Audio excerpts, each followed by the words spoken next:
How to change avatar in Wuthering Waves. Hi everyone, welcome back to another video from Crazy Gamer. Today I'm gonna be guiding you through how you can easily change your avatar in Wuthering Waves. First of all, launch open the Wuthering Waves game on your device, and once you're inside the game, go ahead and tap on the menu button at the top right corner.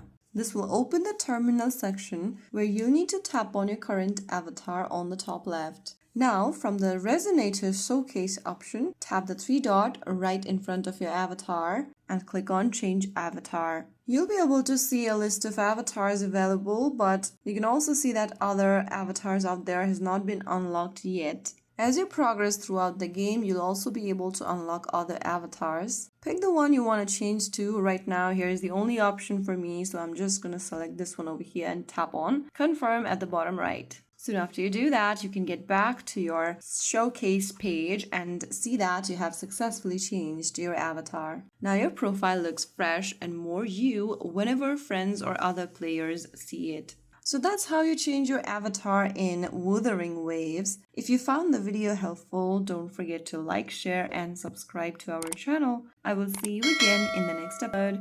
Stay tuned and thanks for watching.